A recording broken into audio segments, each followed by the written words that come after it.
시간 다 같이 일어나셔서 오늘 우리에게 주신 말씀을 같이 읽겠습니다. 우리에게 주신 말씀은 로마서 3장 9절부터 18절까지 말씀입니다. 이 말씀 통해서 살아계신 하나님의 음성을 다 함께 들을 수 있기를 바랍니다.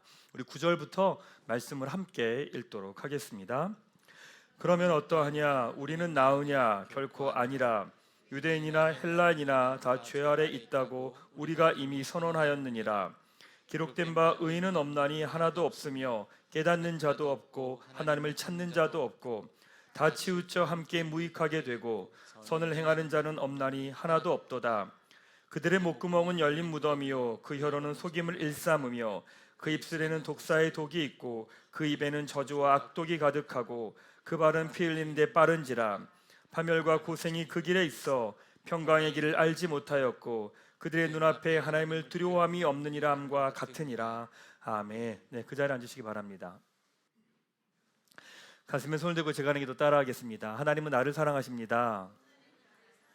나는 그 사랑 안에 있습니다. 나는 하나님의 형상입니다. 나는 하나님의 꿈입니다. 그렇게 살아갈 것입니다. 아멘. 감사합니다. 2024년도 꿈꾸는 교회는 복음, 가능성을 찾아가는 기쁨이라고 하는 주제를 가지고 진행이 됩니다. 전체적인 방향은 바로 교회입니다.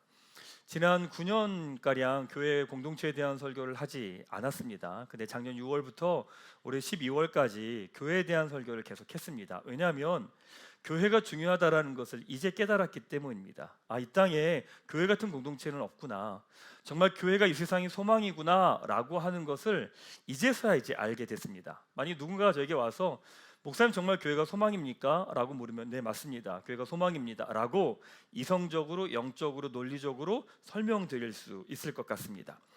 작년에 계속 읽었던 에베소서 1장 23절 말씀을 우리 함께 같이 한번 말씀을 읽도록 하겠습니다. 시작. 교회는 그리스도의 몸입니다. 그분은 교회 안에서 말씀하시고 활동하시며 교회를 통해 만물을 자신의 임재로 가득 채우십니다. 하나님은 예수님의 교회를 통해 말씀하시고 일하시고 자신의 임재를 채우신다고 말씀하십니다.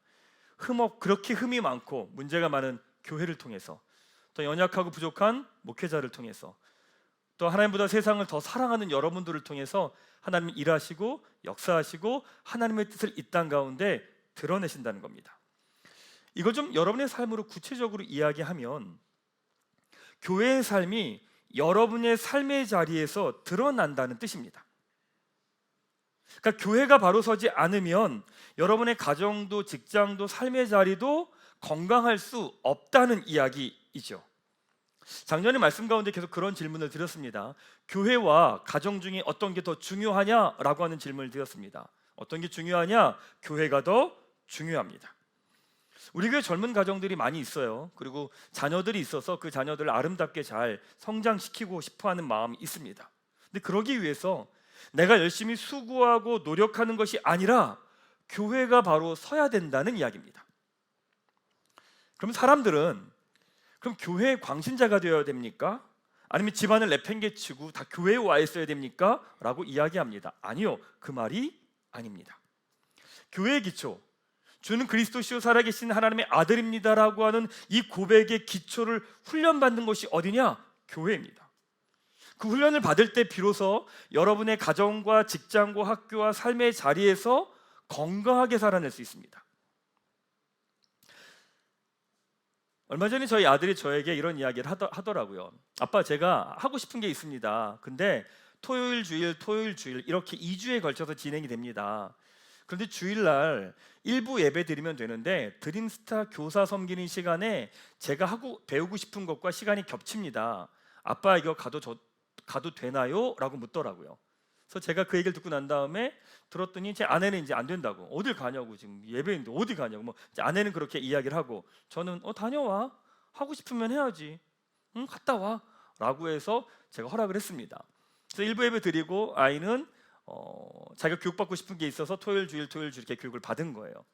첫 번째 교육 마치고 난 다음에 제가 주일날 집에 가는 길에 아들에게 전화를 했어요. 아들아, 어떻게 오늘 재밌었어? 라고 했더니 네 아빠, 2번 강의가 있었는데 첫 번째 강의는 너무 재밌게 유익했고 너무 좋았어요.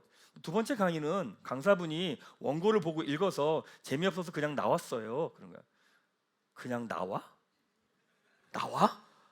또 나 이제 너 집에 가서 얘기해. 집에 가서 얘기해. 그래서 전화를 끊고 집에 가서 이제 아들하고 이야기를 제가 했습니다. 하면서 제가 이런 이야기를 했습니다. 아빠가 주일날 그곳에 가도 된다고 한 이유는 너의 예배의 자리가 바로 그 자리이기 때문이야 라고 이야기했습니다. 예배는 내가 중심이 되는 게 아니라 하나님이 중심이 되는 게 예배야. 그래서 교회에서 예배를 드려도 예배가 아닐 수도 있어. 근데 교회가 아닌 곳에서 살아가도 그게 예배가 될 수 있어. 하나님께서 너에게 보내주신 그 강사에게 너의 마음에 들든 들지 않든 그 강의를 끝까지 마치고 오는 거, 그게 너에게 예배였던 거야. 멋지지 않습니까? 예, 제가 해놓고도 너무 흐뭇해가지고 혼자 되게 흐뭇해했습니다. 교회가 중요한 건 바로 그 고백 때문입니다. 그 고백을 훈련하고 배워가는 것이 어디냐? 바로 교회이기 때문에 교회가 중요한 겁니다. 근데 어려운 것이 뭐냐면 여기 와서 예배드리고 기도하고 헌금 내고 그러면 돼요. 근데 그게 전부가 아니라는 거예요. 교회 생활 좀 하셨던 분들은 교회를 다닐 때 제일 어려운 게 뭐냐라고 물으면 관계라고 이야기를 하십니다. 교회를 좀 다녀보셨던 분들은 관계에 대한 상처가 있습니다. 크고 작은 상처가 있습니다.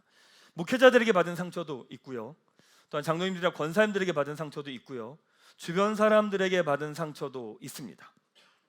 그러다 보니까 선뜻 교회 안에 들어오는 것이 부담스럽고 주저가 되는 거죠. 또 들어가서 상처받으면 어떡하지? 또 들어가서 아프면 어떡하지? 또 들어가서 나의 연약함 때문에 힘들면 어떡하지? 힘든 사람 만나면 어떡하지? 머뭇거리는 거죠.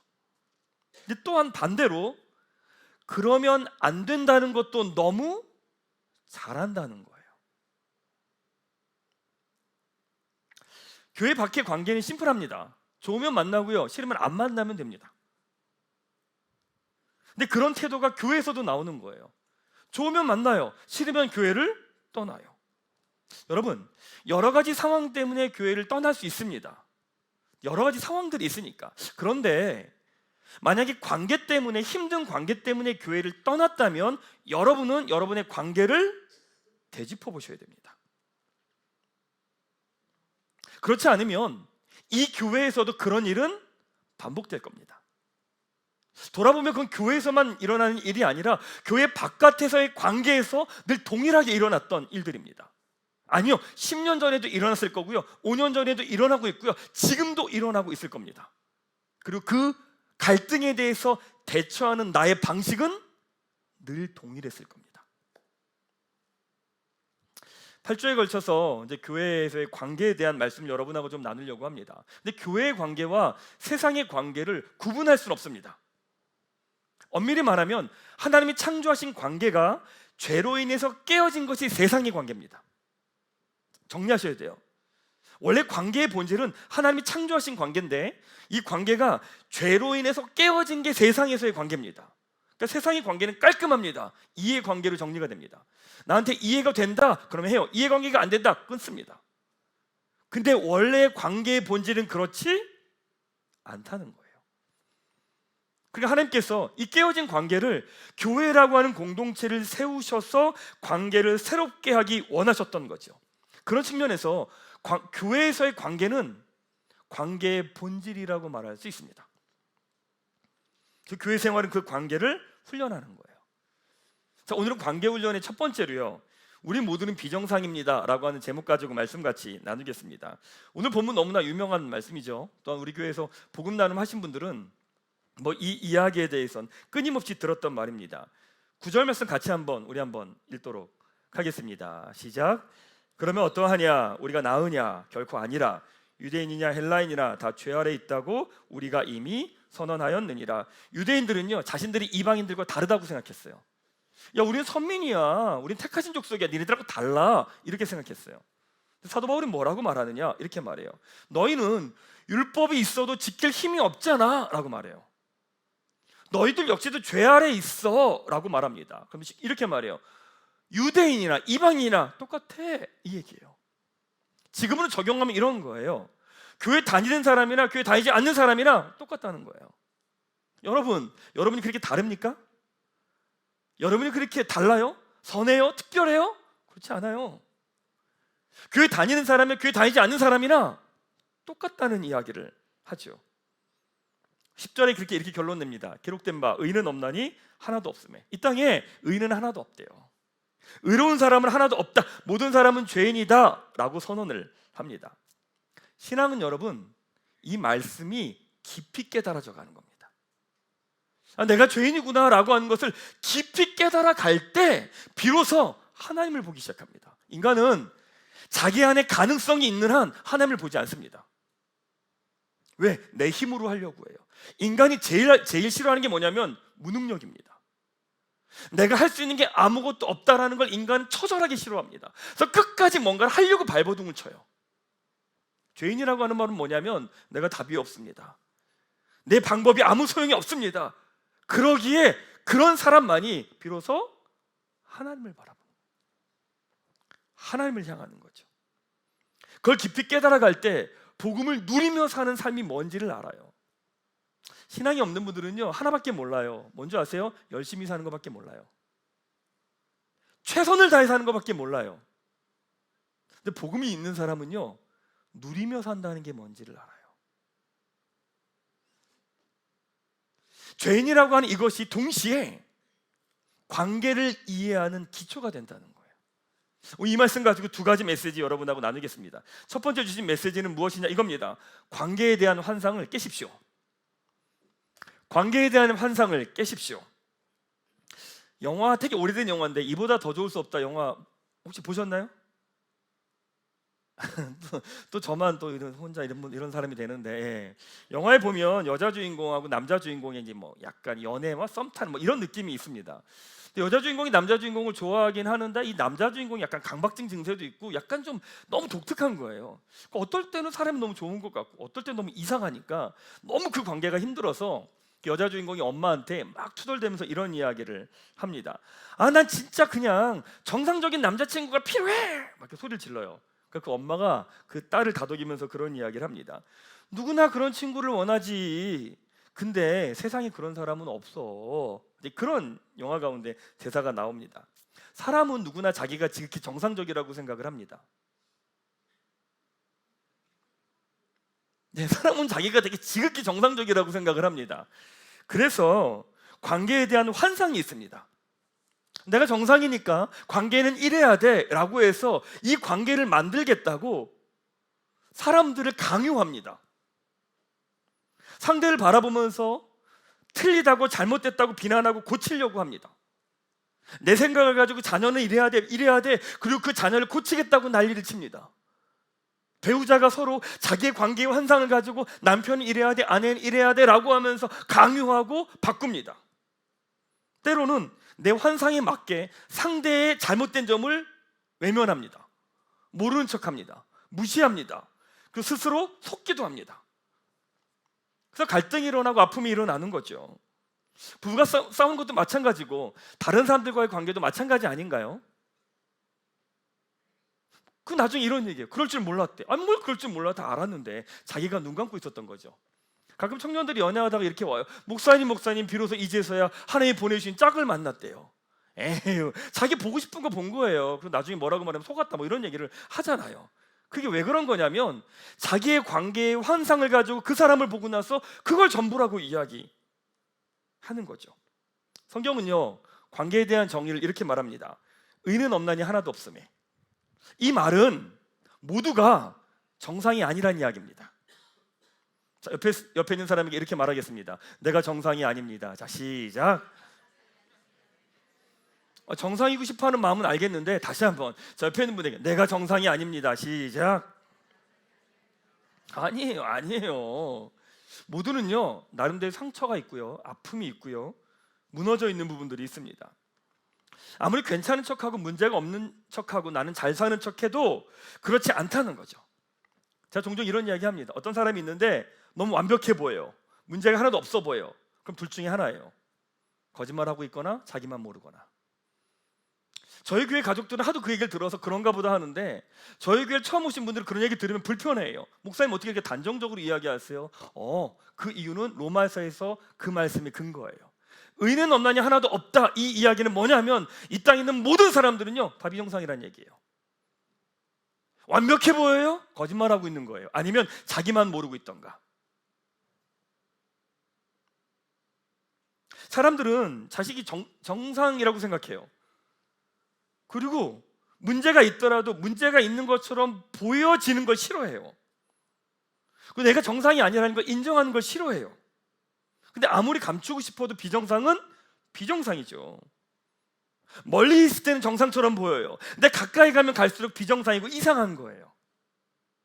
제 아내가 저에게 늘 그런 이야기를 합니다. 우리 목사님은 참 좋아요. 근데 참 특이해요. 정상은 아니란 얘기죠. 정상은 아니란 얘기예요. 그 말은 우리가 정상적인 관계를 맺고 싶어도 맺을 수 없다는 이야기예요. 근데 교회 공동체는 바로 여기에서부터 시작합니다.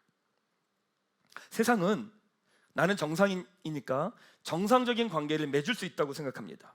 그 정상적인 관계를 맺으려고 찾아다니거나 그 관계를 만들겠다고 합니다. 근데 교회는 내가 정상이 아니기에 정상적인 관계를 맺을 수 없다. 바로 거기에서부터 시작합니다. 근데 교회를 다니는 사람들도 그래요. 뭐냐면 자신의 환상으로 교회를 찾아다녀요.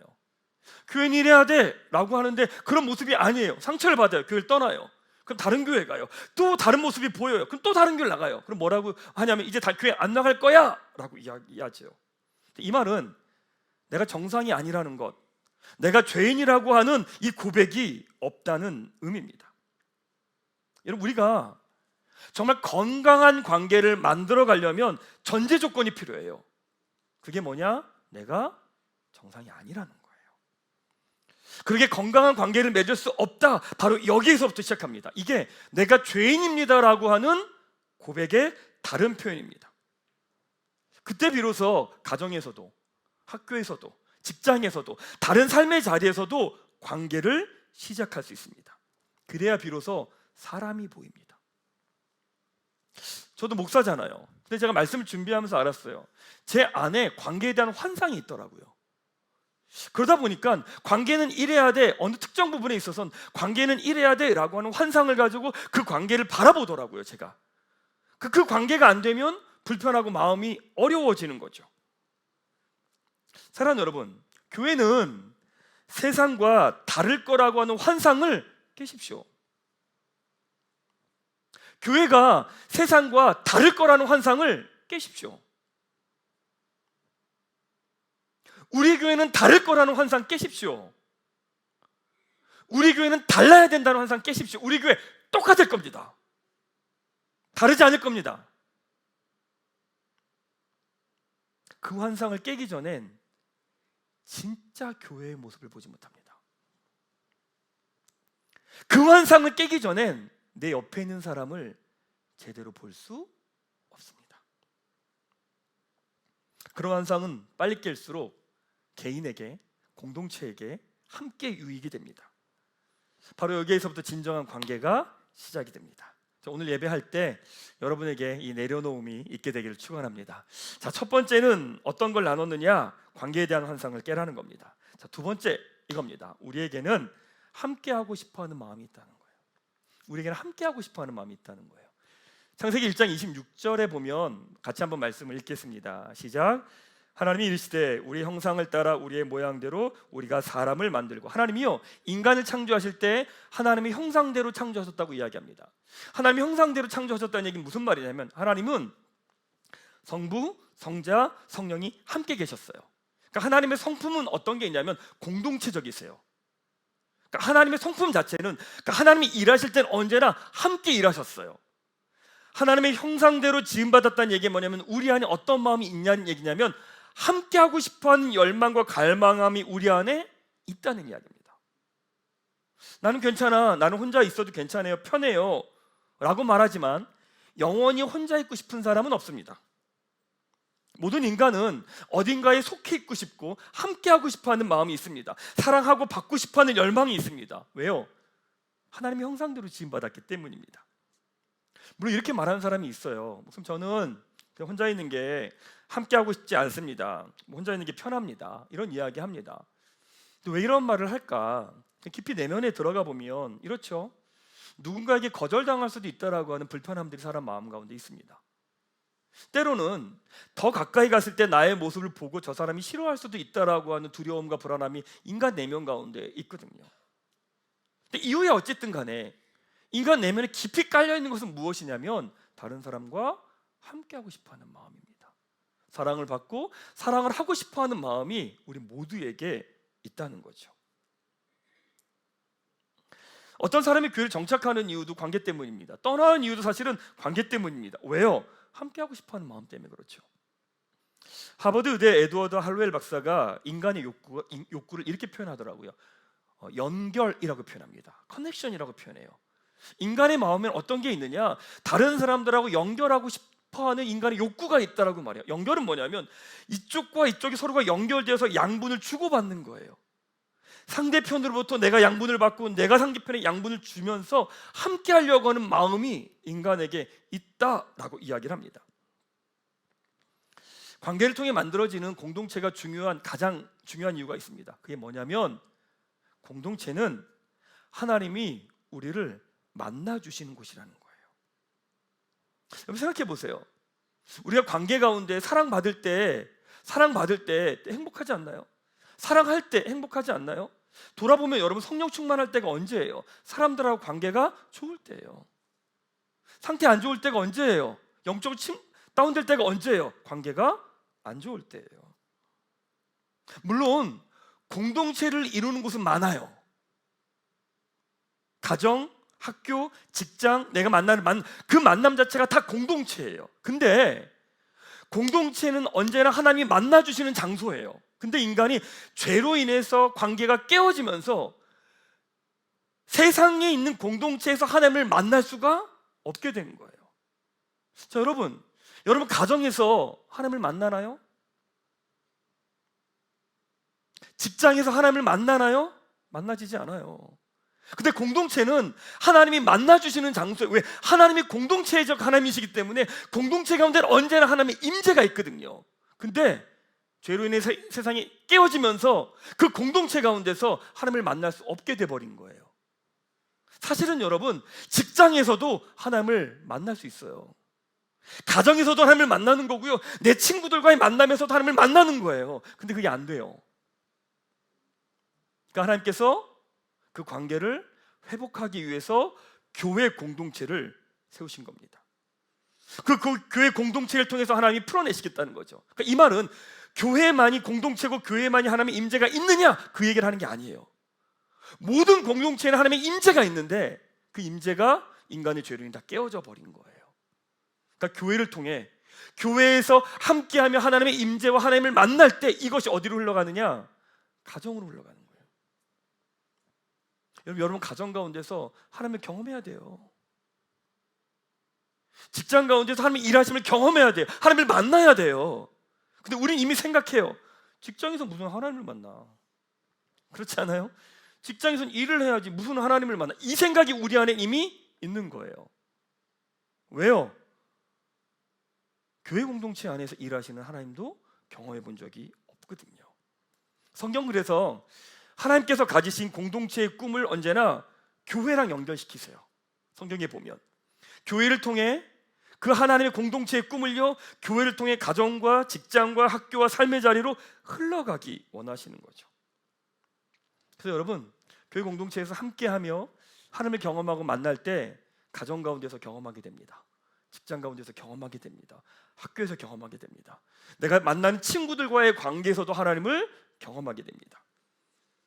그게 교회 공동체는 관계의 본질이 담겨 있고 관계를 훈련하는 곳이 어디냐? 바로 교회라는 거예요. 여러분, 하나님을 만나는 것과 사람을 만나는 것이 크게 다르지 않습니다. 하나님 역시도 타자기 때문에 인간이 다른 타자를 대하는 방식은 동일합니다. 그러니까 무슨 말이냐면 여러분들이 사람을 대하는 태도나 하나님을 대하는 태도는 똑같다는 이야기입니다. 사람에게 거리를 두는 사람은 하나님에게도 거리를 둡니다. 다르게 말하면 교회 공동체에서 여러분들이 멀리 있다는 얘기 뭐냐면, 죄송한데 여러분이 하나님께 멀리 있다는 이야기입니다. 교회 공동체와 여러분들이 관계하지 않는다면 여러분이요, 하나님과 관계하지 않는다는 이야기입니다. 왜냐하면 하나님을 향한 태도는 사람을 향한 태도로 드러나기 때문입니다.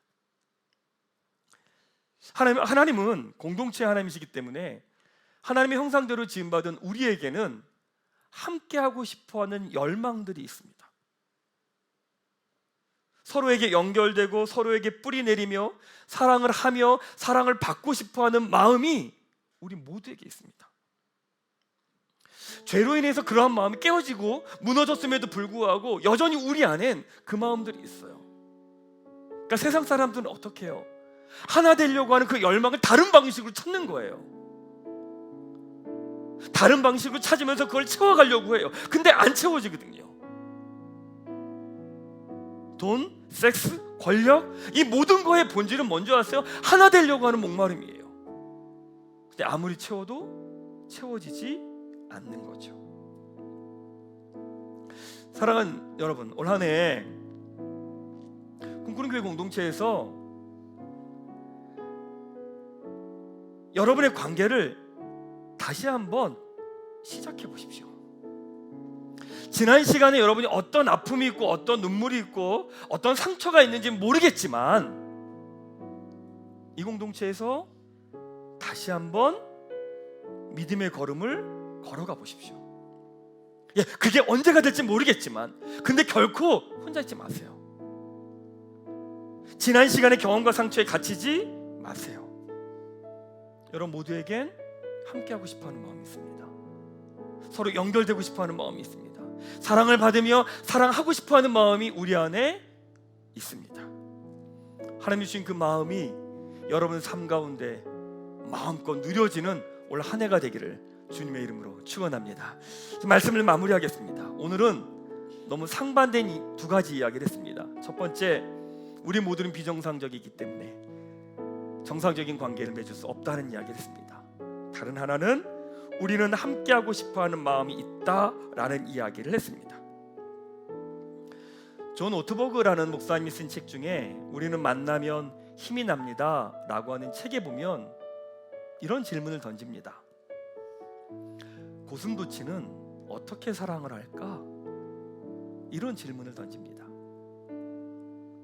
고슴도치의 수컷과 암컷은 어떻게 사랑을 할까? 몸에 약 3만 개의 가시가 있대요. 이 3만 개의 가시가 있는 고슴도치와의 수컷과 암컷은 어떻게 사랑을 할까? 가까이 가면 찌르는데, 가까이 가면 찔리는데 어떻게 이 수컷과 암컷은 사랑을 할 수 있을까? 근데 그 책을 읽으면서 우리랑 똑같다는 생각을 했어요. 가까이 가요. 함께하고 싶어요. 가요. 찔려요. 아파요. 가까이 가고 싶은데 못 가고 뒤에 멀리서 쳐다보고 있어요. 또 누군가가 와요. 또 누군가가 또 나를 찌르고 내가 찔러요. 때론 사랑하는데 넌 멀리서만 볼 수밖에 없는 때도 있어요. 때론 내가 누군가에게 고슴도치가 되기도 하고 또 누군가가 나에게 고슴도치가 되기도 하고. 자연학자 데이비드 코스텔로라는 사람이 이 고슴도치의 사랑에 대한 이야기를 이렇게 합니다. 우리가 상상할 수 없는 멋진 이야기를 답을 줍니다. 이런 이미지를 떠올려요. 수컷과 암컷은 교미하기 전 며칠 동안 함께 지낼지도 모른다. 앞발을 맞대고 어쩌면 뒷발로 서서 소위 고슴도치의 춤을 출지도 모를 일이다. 너무 멋지지 않습니까? 네, 또 저만 멋져요. 나도 가시가 있어요. 상대에게도 가시가 있어요. 상대를 배려하고 나를 생각하며 조심조심 함께 춤을 추는 거예요. 상대를 배려하며 함께 할 수 있는 최고의 방법을 찾아가는 거죠. 물론 이건 상상입니다. 실제로 고슴도치의 사랑은 더 성경적이고 더 밀접한 내용이 담겨 있기는 합니다. 여러분, 교회 공동체는 정상적인 사람들이 모여 있는 게 아닙니다. 오히려 나 같은 불완전한 사람이 여러분같이 불완전한 사람과 함께 고슴도치의 춤을 추는 것을 배워가는 곳, 그것이 바로 교회입니다. 그 이유는 예수 그리스도 그분 때문입니다. 되게 오래된 영화 제목이 있어요. 셜리 댄스라고. 사랑하는 꿈꾸기 가족 여러분, 뾰족뾰족 나 있는, 가시가 나 있는 고슴도치 같지만 또 다른 모습으로 날카로운 가시가 있는 다른 여러분들의 모습이지만, 올 한 해 우리 함께 고슴도치의 춤을 추시겠습니까?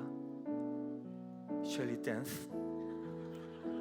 올 한 해 그 춤을 추며 함께함의 기쁨을 누리는 올 한 해가 되기를 주님의 이름으로 축복합니다. 우리께 찬양하며 주님 앞에 나아가죠. 주 안에는 우리는 하나, 모습은 다르지만 예수님 한 분만을 바라봅니다. 이 고백을 하며 우리 함께 주님 앞에 나아갑시다. 하나님, 우리가 가시가 뾰족 쌓여있는 고슴도치 같지만 주님을 바라보며 한 걸음 한 걸음씩 걸어갑니다. 그리고 함께함의 기쁨들, 고슴도치의 그 춤을 올 한해 같이 추기 원합니다. 우리 함께 고백하며 주님 앞에 나아갑시다. 주 안